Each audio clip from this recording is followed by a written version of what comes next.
The longer we spend in the Lighthouse of Lunacy, the more lunatic things become. Hopefully we can escape before we descend into complete lunacy. Welcome back. Last time, we almost got backed into a corner, but we managed to get the witness, Mariko Polo, back onto the stand because she made some remarks before leaving. We managed to cross-examine them, and we went for something about a snake, and turns out that snake was named a roller coaster in the amusement park, Luna Park, which is only open to children aged 12 or below. But she's 18. She said I'm stuck this decade for December. But we also found proof that it opened when this newspaper article got published. So it opened 4 years ago. So she's lying about either entering Luna Park or entering the Lighthouse, because everyone got checked with an ID to get in. I'm going to say she entered the Lighthouse of Lunacy at an improper age. Please recall something Victoria said earlier in the trial. Now, indeed, no other guests with the same initials as Monopoly present today. I forgot you said that, actually. I was wondering what the relevance of that might be. Mr. Polly is supposed to be the only one with the initials MP attending the auction. This shouldn't be the case if Mariko Polo was a legitimate guest. She must have avoided the check at the entrance somehow. Aren't you a clever one, miss? That's some smooth connecting of those dots. Can you figure out how this little twerp managed to pull that, though? You have no choice but to go past the bouncer to enter this joint. Could it be the empty suitcase? Unless this dwarf is that punk that cut the hole in the window. Well, that wouldn't answer how she got that high up in the first place. You couldn't exactly just fly up with a helicopter without everyone noticing you. How'd you manage to get in here then? I just figured that she might be in the suitcase. I was wondering if there was going to be some kind of additional entrance, but it seems it really is only the main entrance. It seems there's only one reasonable option, really. There's only one proper entrance to this building. She must have used it like everyone else. That is the one thing she could not have done, according to you. Are you completely ignoring your own arguments? I will readily concur that would be a wise course of action for all of us. That wasn't my argument. I said she avoided Mr. Guard's check. That doesn't rule out her using the same entrance. How is that possible? It's a single straight path to the elevator. You couldn't avoid being seen by him. Well, it's clear this is the only realistic way to get inside. All I have to do now is think of the method. It's possible for this witness to get past the guard. She just had to make use of something like this. We have to shift our way of thinking about this. I do remember. This is something I do remember as a detail from the past. Gart saying, he didn't really check the suitcases. Apart from putting through a metal detector. How does anything get past such a check unnoticed? We have to think like a smuggler here. A smuggler? I don't like the sound of that. Yes, it's not so much that Miss Mariko snuck past the guard. It's it's that she got smuggled past him with this. Ooh! A lot of the guests brought suitcases to transport whatever they might win at the auction. If I remember correctly, Mr. Guard didn't even bother noting them down. I doubt he bothered checking the contents of each, as long as he didn't trigger the metal detector. And Miss Mariko was small enough to easily fit into one of these. That is how she got brought inside. That's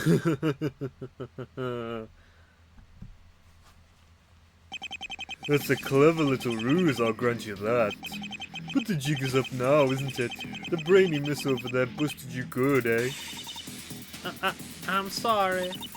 Please forgive me, Mr. Devil. I'm scared. That's rich. You really think an apology is enough to make us square?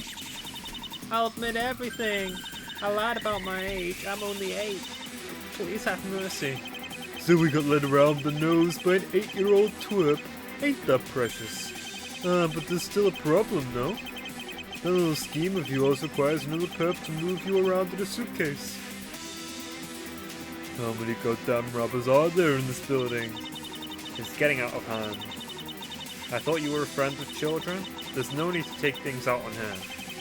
There are limits, miss. Kids gotta be taught the lessons they need, or they'll just turn into another rotten adult. It's true the witnesses behave questionably, but let's try and stay reasonable here, Mr. Nowland. Reasonable? Reasonable, he says. You folks sneak and steal. You murder my property manager and my guard. You keep us all trapped here in my own dumb place. You play out this joke of a trial. And you got the nerve to say I'm the unreasonable one? Alright, I tried. It's up to you two now. It's a little above my pay grade. But you can't seriously expect Victoria to do anything. I guess it's going to be up to me. Ugh, what approach do I even go with here? Can any of you lazy rich folks step up and help? Hello? I'd like to ask the audience to grow some balls and help me stop this imminent child abuse, that is. Anyone? No? Why am I not surprised? You could literally just swarm him, you cowards.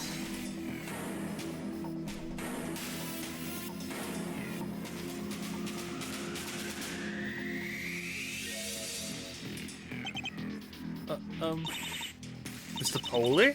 Of all people? Well, looks like all the rats are gathering. Wait in line for a bit, will ya? I'll get to you right after this business. No, sir. Please, What? You picked the worst time if you want to make excuses now. No, Mr. Nelland. I'm the one you're looking for. Not her. I'm sorry, Daddy. Oh?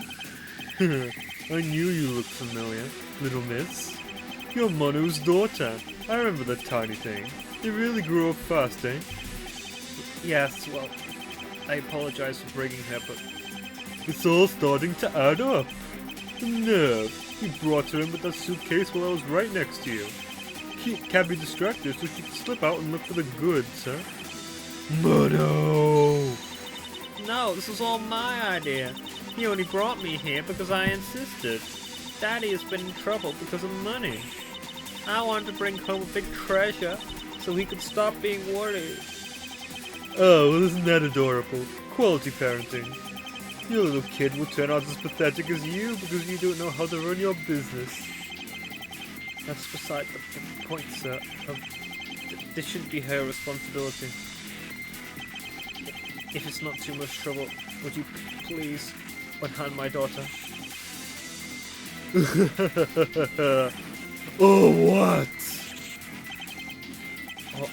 Well,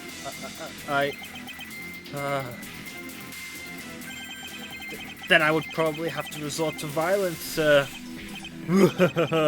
Oh, I'm shaking in my boots.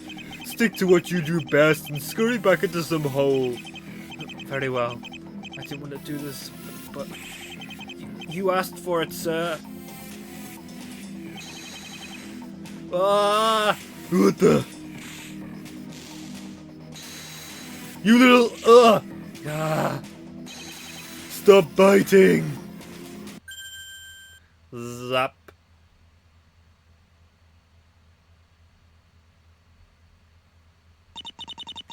I've restrained Mr. Nelland for the time being.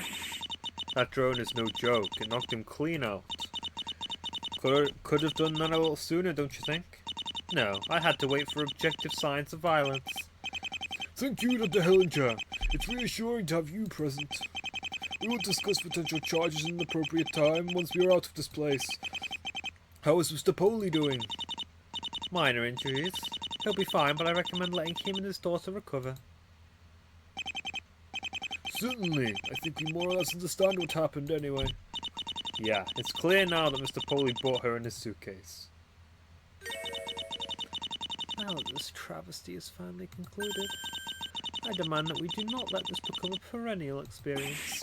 Well, I understand the sentiment, but we just... Wasted our time, my precious time, uncovering another inconsequential fact? Indeed, that's what we have done. Well, what you have done, to be precise. I was no part of this. The witness lied about her age and was smuggled in by her father. Asinine witnesses making asinine decisions. We can't let them distract us from the fact that Aurelia has made absolutely no progress. Mariko Poli. Eyewitness to the crime, extremely small and thus able to crawl into the vents. Mr. Poli's daughter, he smuggled her into the tower. So I was right. I was like, are these two related? But that's only because I forgot that, well, it was Polo. But yeah, they really are related.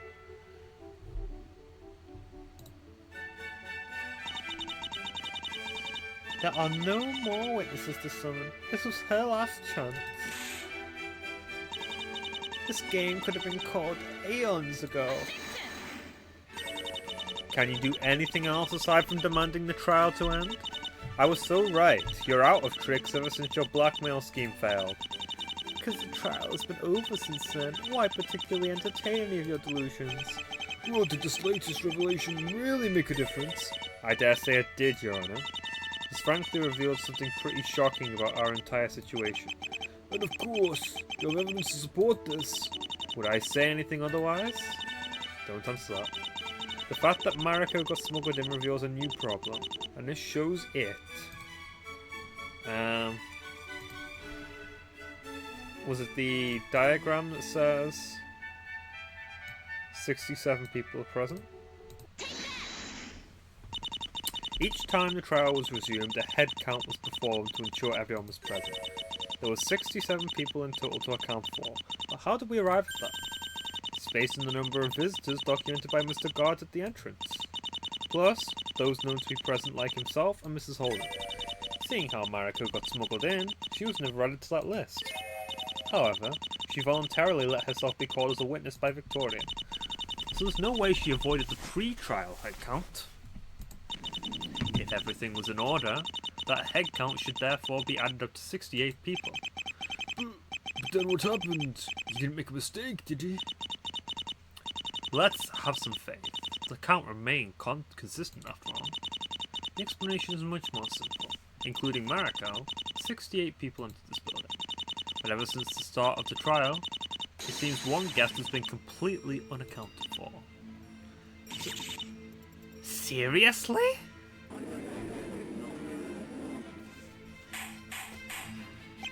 Oh! No, there's categorically no reason to entertain this. The guard miscounting is magnitudes more plausible. Thankfully, we don't have to keep guessing. This can easily be verified. Mr. Guard took down everyone's name at the entrance. I recall you having that list. Only a count of the people present was performed before. I propose we do a proper roll call. That will reveal if everyone entered the building is still in attendance. That seems like a reasonable way to gain certainty. I will perform this task. Please give me the list, Miss Preston. An aggravating waste of time. Yeah. Now be a good girl and play ball. Take your list. This is a great tragedy that I keep being forced to be part of these unavailing exercises. Thank you. Then, without further ado, let us begin. Let's see. First up is... Rosemary Time? That's a Ace Attorney Online reference, so I'll bother explaining it. You know if you know. Present. Juiced a guest? Present, Manea. Judge, continue to read names off the guest list. You got a response for almost every name, except... Well, this is rather concerning indeed. With the guest going by now to fake name, please speak up. Really?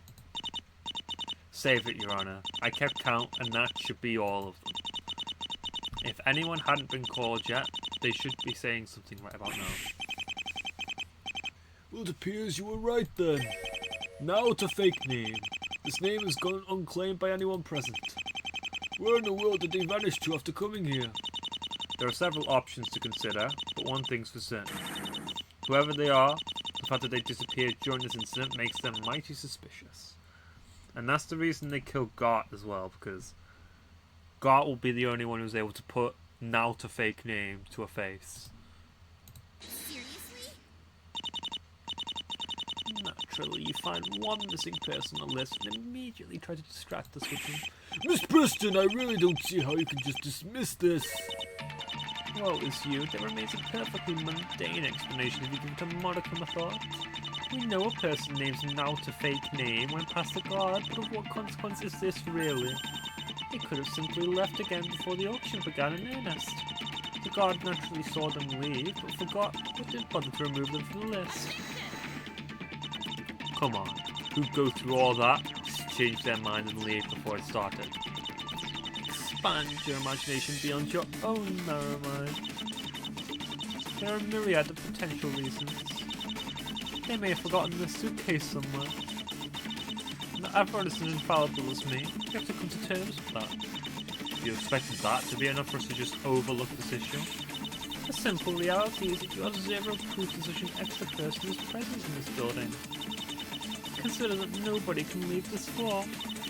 Ergo, this now to fake name wasn't even here to begin with. That's oversimplifying the situation. It's a challenge where people can get off this floor. You can get to any of the floors if you had the help of Miss Holden or her daughter. There's also the hole in the display room. Regarding evidence of an extra person, we do have that, don't we? Mr. Poley's testimony that he saw Dr. Lee in the lower floor does support as much. Well, I certainly hope he isn't in this building after all. This is absurd. You think Dr. Lee could just walk into this place unrecognized? Disguises are a thing. Please stop attacking my brain cells. That's what you picture to be your grand comeback theory? Dr. Lee came in here and masterminded this entire incident from the shadows? The hardest part about eradicating pure nonsense is deciding where to even begin. Very well. You'll recall the key to the study we retrieved from your body. For a while, you have managed to delay this issue by suggesting Lillian was able to plant it on you in the most ridiculous way conceivable. Seriously, how dare you plant such images in my head? If you're going to accuse this mysterious you suspect, that means you concede your case against Lillian is a failure. I was wondering about that. It would be best if you clarified your stance. Yeah, there's no way that's still going to fly now. And the only way to move forward is to drop it. I honestly suspected her, but it's clear with these new facts that this was a mistake. Finally, so you resign the second board and we can get back to the only relevant murder.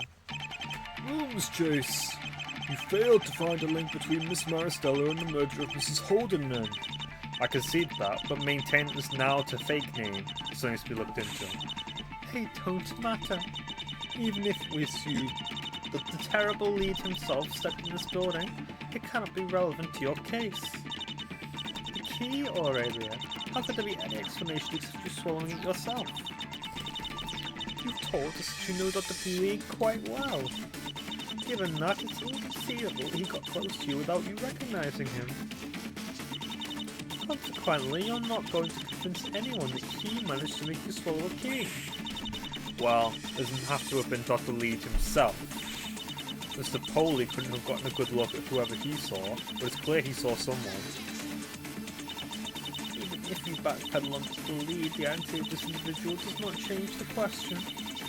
If there was a person able to make you swallow the key, you would have accused them by now.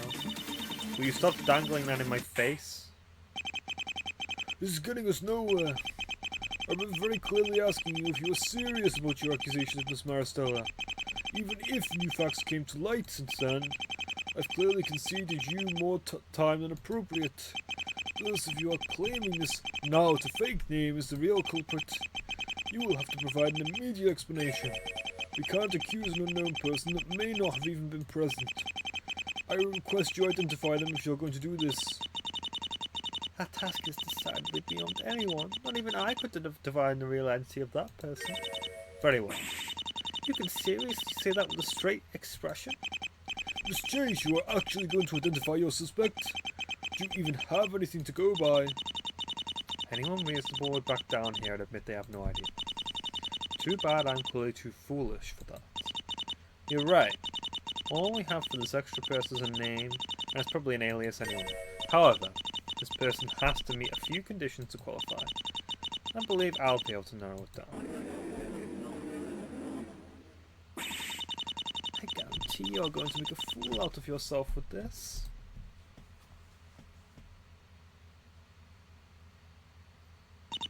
Now to fake me. Who are you and what's your part in this? You must be at the center of everything that's happened today.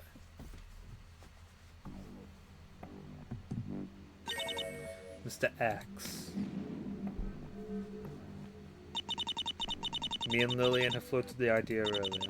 The existence of a true culprit, a mastermind, whatever you want to call it. There should have been no way for such a person to exist, given how airtight the case is. And yet, that key proves someone has been manipulating events to frame it. Lillian said Victoria was lying. She didn't come up with meeting the key herself. It's not unlikely this real culprit tipped her off to ensure things would turn against me. Wait, isn't that a contradiction? This establishes unknown person isn't present. How could they have communicated this to her then? There are several ways to explain that, so I won't dwell on it for now. There's no electronic communication in the tower, so there are a few conditions someone must meet in order to be Mr. X.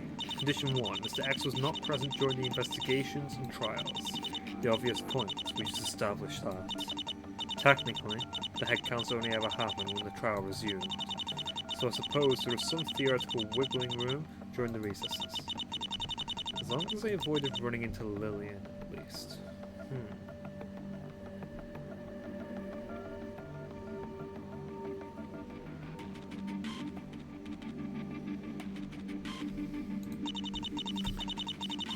I admit it might be risky to trust an infant's intuition, but given her track record, I'd be more surprised if she got fooled by anyone.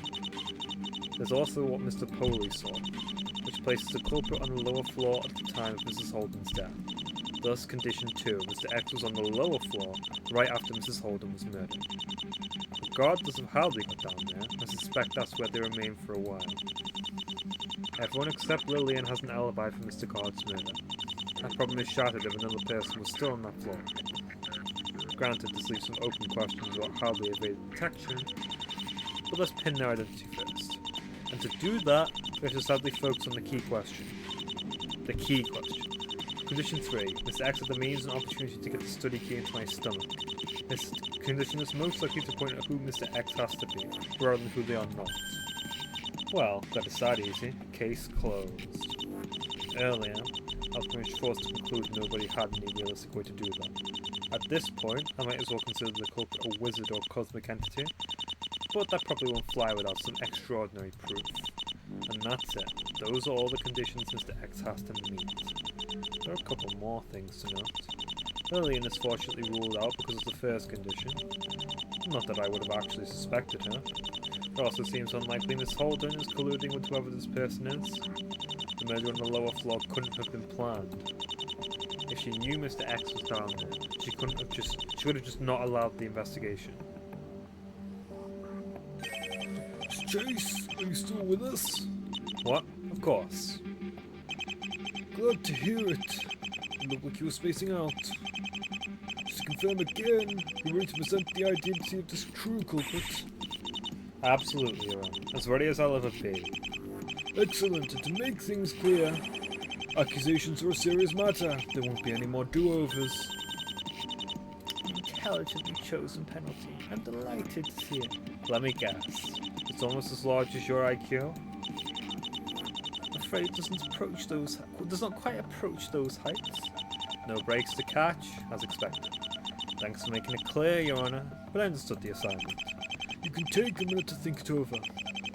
Given the grave consequences, your argument should be in order, should you choose to make one. Right.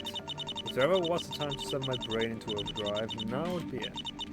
I have no doubt that there's something I failed to consider. Something I forgot about. There's plenty of things though. There's still time to search my memories regarding everything that's happened so far. Once I really know what I'm doing, I should take this chance to think through the day again. I gotta do the recap. because do you remember when I started this case? It was months ago.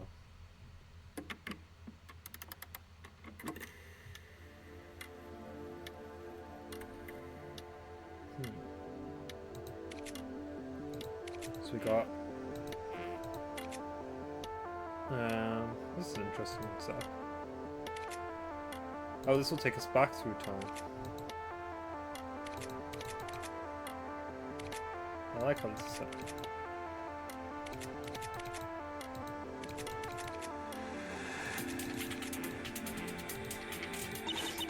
Lillian and I were catching up during the train ride to the auction.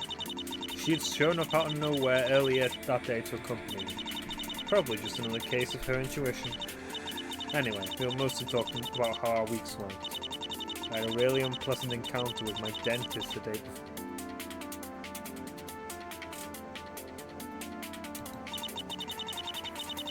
So we had a silly debate about dentists and hairdressers.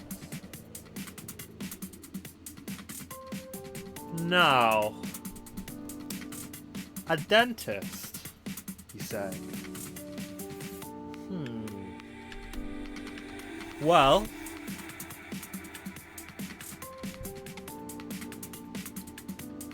if you're thinking about someone who could get the key into her mouth, and this only happened the day before, so the key would, you know, still stay in her stomach then. So we had a silly debate about dentists and hairdressers. She had also run into my sister the other day, from the sound of it. Sarah is still working for, I don't want to call her a detective. She's trying to work out a certain serial killer case involving a cursed computer file. I didn't want her to keep doing that, but I'm unsure how I feel about it now. Meanwhile, Lillian got involved in another incident in the last few weeks. Someone got defenestrated in her apartment building. How does she keep managing that? We also talked about the other queens of crime. There's Claire, she set up a VR server for us, all complete 3D models. Always so resourceful, she'd probably have solved this case by now. Ex-Queen Victoria Preston. Well, I think nothing else needs to be said about her. We replaced her with our newest member, Yevpraxia, aka the Russian Spider. We called her that because there's a name in the avatar, but actually, don't know where she's from. She can be a bit much, but I trust Claire's recommendation. I get along with her fine, but Lillian doesn't seem to trust her. Not too surprising. Lastly, we talked about the auction, but I dodged most of her questions. So we have a suspect as a dentist. You'd think she'd recognise a dentist if it was any of these folk, though. We arrived in Monica Town and went to the Lighthouse. Undercover approached us, pretending to be a sweets merchant. I gave in and brought a cake from him. The Cova Strawberry Crisis. He claimed it had a secret recipe, but Lillian later exposed that as false. He had just brought it from some shop somewhere. Still a good cake. Cova mentioned there's high tourism in the area, thanks to nearby Luna Park and the beautiful coasts. He then explained why he disapproved of the auction. The previous owner died in the BU2 incident 5 years ago. This happened while he was attending a dinner party hosted by a certain Mr. Ose. Everyone in that mansion was declared dead by the police, though it never showed any bodies to the public. Their main suspect was another one of the guests, a female lawyer. I'm unsure how they concluded that with no bodies. Clearly, they're hiding something. Anyway, in the following years, 2 more people had died after visiting the tower. As a result, the building had been called Cursed. He also added tales about the eyes in the tower looking at you at night. Really trying to sell it to us there? Well, I like we figured out the true nature of the curse already. He only wanted to make sure no one picked up another dangerous item. We ignored his warning and entered the tower anyway. Honestly, that would make some people more likely to go in. To get to the auction floor, we had to go past the guard at the entrance. He asked for our IDs, and then we stepped through a metal detector. Lillian remembered to take off her pendant, but I forgot about my gun and triggered the alarm. Despite that, the guard was fine with letting me keep my weapon after I showed it to him. He only made sure to add a note of it in his logs as per his instructions. He then let us proceed without further complications. We got to the main hall. The auction was about to start. Most of the guests were wearing suits, making me feel out of place. I tried baiting Lillian into trying spicy curry from the buffet. She didn't bite. The auction began. Mrs. Holden introduced herself and denounced Dr. Lead. Most items were brought to her by her daughter, who had made sure to keep them clean. She played up the macabre past each item we possess. Her strategy worked, and outlandish bids were thrown around. After about 2 hours, she announced a 30-minute break. She previewed the next item for sale, that sheathed combat knife. I managed to lose Lillian in the crowd and made my way to the study. The door to the study wasn't locked, so I slipped right in. I searched the room for what I was looking for, but couldn't find it. To think, it was right there. I noticed someone was behind me and got into confrontation with Mrs. Holden. I pulled my gun, but she still tried to attack me with her knife. Then suddenly was a bright flash and a gunshot. But I don't remember feeling any recoil on my gun. Right after that, Mrs. Holden collapsed forward on the floor. I was in shock. It was hard to remember the details here, but guests came knocking at the door and eventually busted it open. The two at the forefront were Mr. Nelland and Mr. Darr. Mr. Nelland demanded my gun and confirmed one bullet was missing. They were about to approach the body, but Miss Holden interrupted them. I was so out of it that I don't remember much of what happened next. But going by later testimony, Susan approached the body herself. While apparently mourning her mother, she stole the cleaning spray off of the body. I was brought to the side room by Mr. Nelland and Lillian. Dr. Hellinger was called to the scene and began setting up her devices. Mr. Darr remained with her initially, but was eventually replaced by Mr. Gart. And thus, the investigation began. So that happened at 3:22, 4:05, 4:15,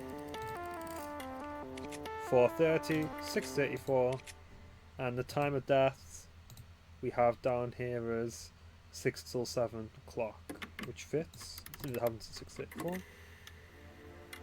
8:56. I spent about 2 hours being locked in the side room. Lillian then contacted me to inform me about the trial that was about to be held. Miss Holden had locked the elevator, refusing to let anyone leave. So whoever went down to the lower floor would most likely have to go before that point. Being worried that I'd have zero evidence to work with, Lillian rushed to the scene. There, she ran to Dr. Hellinger. Unless she did it, but I don't think we're going to be accusing her. There, she ran into Dr. Hellinger, who had been investigating non-stop, and Mr. Gard. The detective wasn't pleased, but at least allowed her to take a quick look around. Well, the evidence Lillian ended up collecting was rudimentary at best. In fairness, she only had a few minutes. The trial was already beginning. Yeah, so 8:56 this happened, and this was when we got the first evidence. 9 o'clock for the trial. The judge introduced himself and started the trial. Miss Holden explained why this was being done, citing distrust for the police as her main reason. Then Victoria Preston revealed her presence. She'd also become a lawyer somehow. I was given the option to refuse the trial, but didn't take it. Victoria had ensured that by blackmailing me. She was confident in her argument. But I quickly dismantled it by pointing out the absence of the study key. I might have been screwed instantly if she had figured it out. Well, assuming it was already inside my body at that time. I was able to construct a theory with a different suspect. There was nothing she could argue with 0 witnesses. A 20-minute recess was called. This happened at 9 o'clock. This happened at 9:15. Lillian revealed she had found a copy of my article in Mrs. Holden's office. We discussed the potential connections that may have had to the murder. Of course, I had my own ideas, but I went along with it. Exposing that the lead had dealt a serious blow to the criminal organisation he was part of, the JP Corporation. Hitmen always murder people under impossible circumstances. We concluded it didn't necessarily make sense for them. After all, that wouldn't really present an impossible crime. At the time, it still seemed plausible if Mrs. Holden was one of them, and their plan failed. Looking at it now, there clearly can't be all there is to it. After all, that wouldn't explain the effort put into framing me, unless they thought that making the crime only seem impossible to me was a fitting punishment. After finishing that discussion, we decided to investigate. So we got 9 o'clock, 9:15. In the main hall, we ran into Miss Holden and Mr. Coburn. The latter was urging the former to call this off. No doubt he was worried about not being able to cover up the evidence. Trapping everyone increased the chances someone would find another dangerous weapon. Miss Holden wouldn't have it. In retrospect, I wonder if she knew his true reasons all along. We heard a gunshot.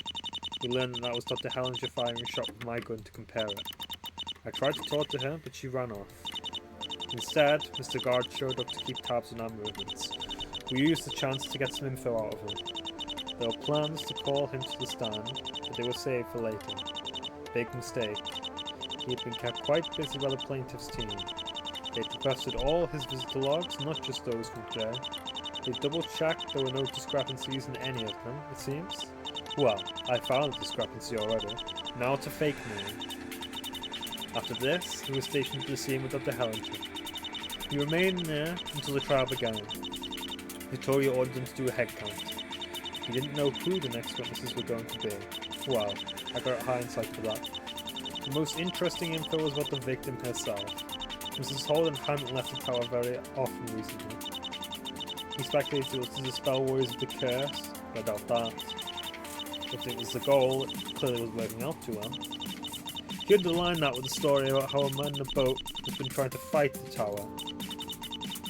Mrs. Holden's daughter helped her out in this tower, probably kept it clean. It's unclear if she basically lived here as well though. Apparently, her mother had been quite strict, pushing most of the medial work on him. That's more or less all we learned from him, so we moved on. At the scene, we ran into Dr. Hellinger, still at work. She didn't want me to be there, but we managed to convince her with Mr. Guard's help. I left around the room and she got my evidence up to date. Unfortunately, that included an updated autopsy confirming my gunfire at the shot. Dr. Hellinger explained her special position. She's a private detective working for an organisation called Alethea. Apparently, they have been granted privileges to assist with the investigations. There are a lot of detectives working for them, and they are ranked on the results. So we're going to check the 67 people, 66 visitors, plus Holden's daughter, plus the guard. No, so 65, sorry. Which adds up. And these are all the people who are present except Melanie Holden. The really good ones even receive titles based on how they go about their investigations. For example, there is one called the Assistant Detective. Sounds like someone I could use right now. She joined them after finishing her degree. Given her title, it must have been a doctoral degree, She told us about her hunt devices, her main method of investigation. Hardly understandable new technology. She said it stands for that. I'm not sure I buy it. The creator of these devices is a certain Ayoko Kurayama, who works for Shimara Tech. Dr. Hellinger painted her as some kind of genius, that's all I know about her. Some of the devices seem to be having issues due to the jamming sequence. That's more or less all she told us, the rest is in the evidence. We took a detour into the display room, accompanied by Mr. Guard. The room has a no entry sign, but evidently wasn't locked either. It felt a chill at the time, no doubt the hole in the window was already there. However, Mr. Guard stopped us from touching the curtain at the time. At least we were allowed to collect some other evidence. I solved a puzzle cube, revealing a message pointing us towards the knife. We then discovered another message tucked away within the sheet. Only I know what that message means. I don't think it's relevant here. Shallow ethics, insane doctor. That was about all we found in this room. And that was the clue put in towards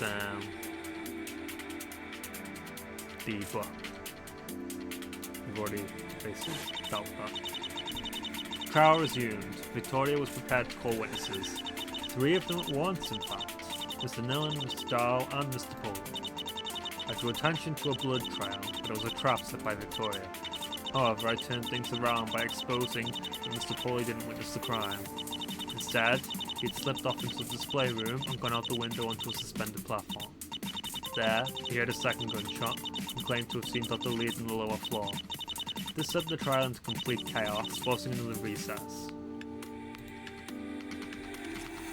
So 9:35 and the trial went into recess at 10:26. I wasn't allowed to leave the side room again. I'll have to go by what Lillian told me. She was fortunately still allowed to look around, albeit under Mr. Guard's watch. They went over why nobody could have been hidden on the lower floor. Well, I now know an extra person could at least exist here, so those points are moot. How they got to the lower floor, however, remains unsolved. Supposedly that floor was kept locked, with the elevator unable to stop on it. Only the manager and her daughter would have had the means to let somebody in there. Anyway, Miss Holden announced her plan to send a limited number of people to the lower floor. Lillian managed to convince her to let her come along as well. She also managed to confirm that Susan gambled a bit too much for her own good. As the special cleaning spray confirmed, she'd gotten herself into some debt. No doubt the reason she's trying to get money out of this trial. That's about all Lillian told me she learned here. Lillian returned to the crime scene once more. Apparently, Victoria had been worried about the option that somebody shot through the floor. That's why Dr. Hellinger was sent there again to confirm the room's integrity. Funnily enough, she did discover 2 holes in the floor, albeit they weren't useful for that purpose. She also assisted by analysing the fingerprints in the cleaning spray. That's apparently all they talked about. Lillian was awfully vague on this part. Guess it can't be helped when I wasn't there myself. Entering the display room, Lillian discovered the temperature there was now freezing. Regardless, she and Mr. Guard spotted someone snooping around the room. It was Mr. Cover, who was in the middle of trying to solve the cube I solved earlier. Lillian confronted him and got him to confess his true identity. He's actually an FBI agent, tasked with retrieving the stuff Dr. Lead stole. It was him that spread the rumours of the curse. This was to minimise the chance of another party would discover anything. Apparently, the owners of the tower hadn't been too cooperative, which forced him to employ methods like that. After giving another warning, he left the display room. Lillian then discovered that Mr. Poley had been hiding behind the curtain. He was ice cold, so Mr. Guard bought him a blanket. Then, they questioned him about his previous testimony. Mr. Poley admitted he was looking for a certain treasure, the statuette of Thanatos, which would apparently fetch an unexpectedly high price. I reckon it might have actually been his daughter who set out to look for it. And when the gunshot was heard, he got worried and tried to find it, which led to him jumping out the window and seeing what he did. As for what he saw, it's clear it was too dark for him to tell it was Dr. Lee for sure. Apparently the cleaning platform was already aligned with the lower floor. He merely brought it back up after the fact. Mr. Guard added that there was a maintenance hatch in the ceiling somewhere on this floor. That's how the window cleaners usually make it onto the platform. However, regular visitors probably had no way of accessing that. Mr. Poley also had some information about Luna Park. It's a subsidiary of Cool Company, a business focused on cooling systems. Company owner Luna von Doppelgäuringen was also one of the guests in the VU2 incident. After her death, it was decided to name the park after her. Mr. Poley speculated that she could have a connection to Dr. Lee. Apparently, her company also has some sketchy business records. This led him to talk about the victim having some questionable business as well. Mr. Poley was also the one to reveal where Miss Holden got the cult cleaning spray from. That's about all Lillian managed to get out of him.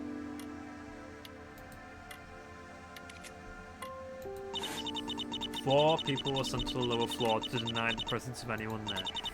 Those were Lillian, Dr. Hellinger, Mr. Cover, and Mr. Guard. For the rest, I'll have to rely on testimony and evidence. He split up. Lillian and Mr. Guard issued justice room.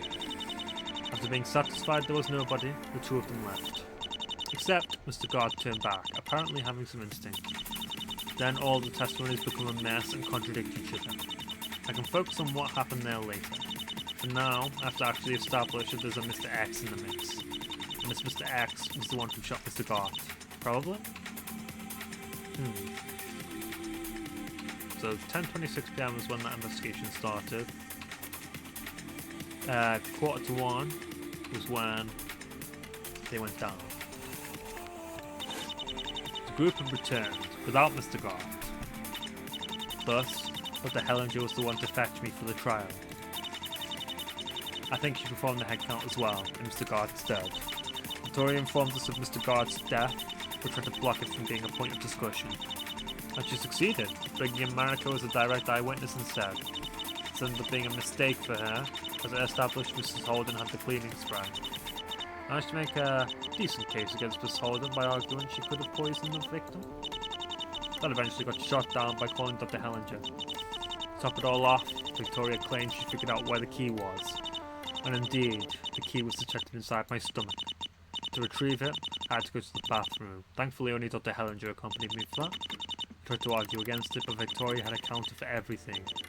Not only that, she almost got me to confess to the crime. I was able to pull back by suggesting a theory with Lillian as the mastermind. We managed to get Mrs. Holden to agree to the third-party complaint, so it barely worked. Now...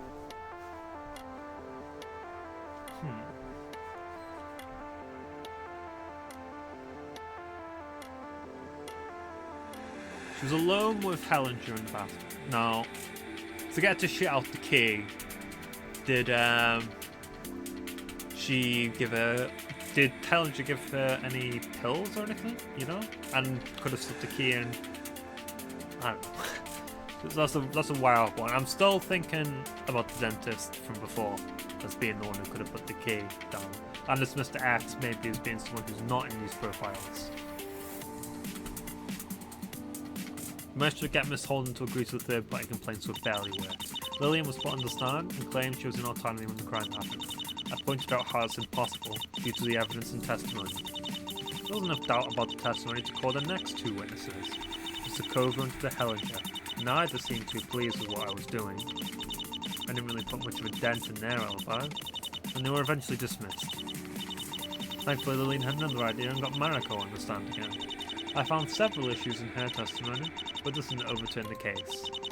At the last second, I managed to expose that she couldn't have visited Luna Park. Not unless she lied about her age, at least. It's quite a situation with Mr. Nelland and Mr. Poley getting involved.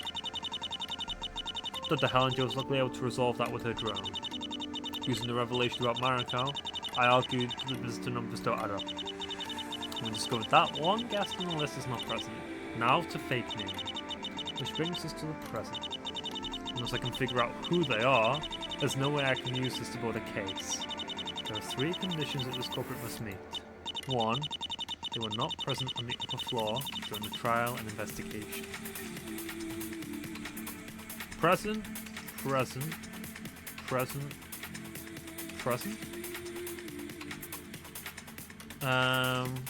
He was present during at least one of the investigations.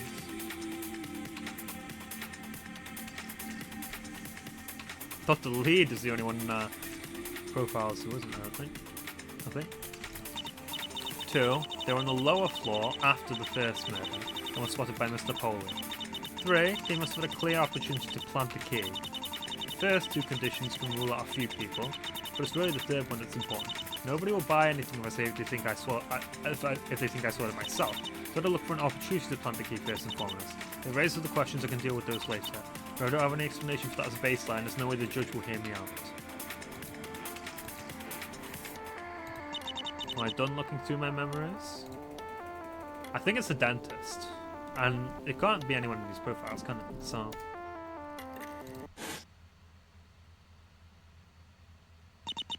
here goes everything then. I'm ready to identify the culprit, Your Honor. Very well, proceed to make your accusation. Who is this real culprit you're talking about? Please present them to this court. I'm afraid I cannot do that, Your Honor. You're backing off after all this? What did I say? You're assuming this culprit would have conveniently found their way into our court record. There's no reason for that to be the case, though. Why would it?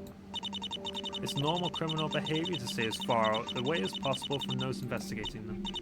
No, this culprit went to great lengths to stay off our radar. There isn't any profile for them I could possibly present. Surprisingly, the situation is more unusual than you think.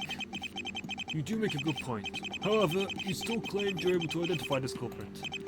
Even if it cannot be done with the court record, I assume you can provide us their name. You mean other than now to fake name? We can expect something a little more meaningful than that, I hope. Well, Miss Chase, please give the full name of the person you are going to accuse. That won't be possible either. This culprit ensured their name would never come up. They use an alias on the guest list for a reason. You're not even going to give us a name? My word. Surely there has to be something, anything you can use to identify them. Please provide a descriptor that can show us in no uncertain terms who you're talking about. That's right, I may not have a name, but there's still a way for me to point to the culprit. This single word term identifies the mastermind behind this incident.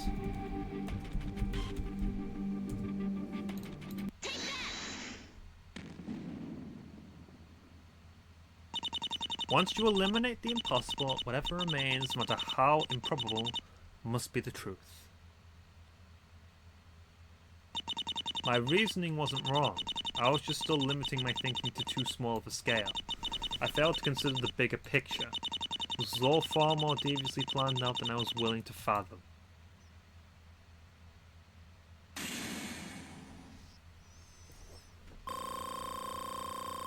And I get some health back.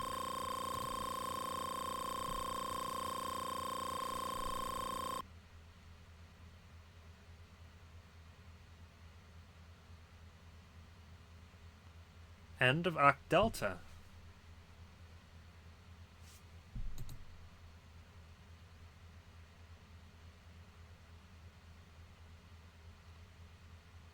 And now we're on Act. There's an O. I'm not sure what Greek letter that's meant to be. Is it supposed to be Omega? Maybe. I'll look that one up. We have a couple minutes left on this episode, so I'm going to start this next act.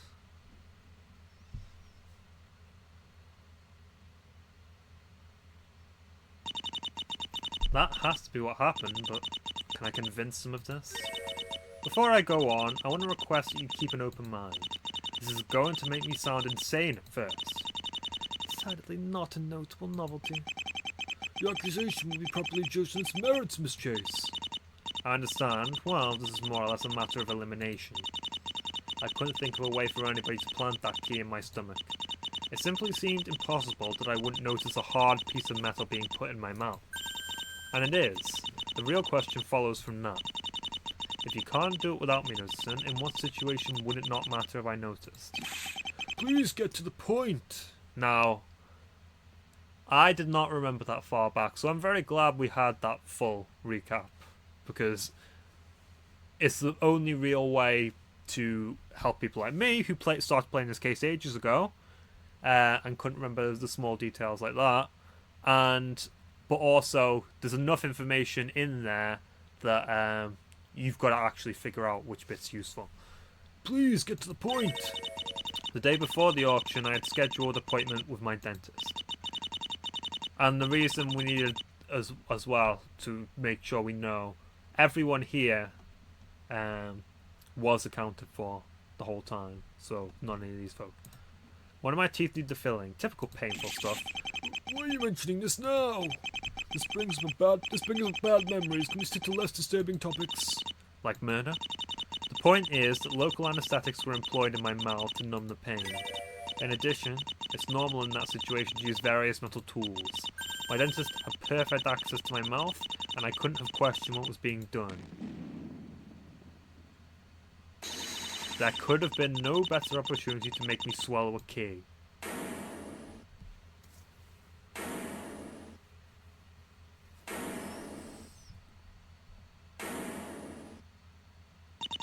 That's it. Any questions?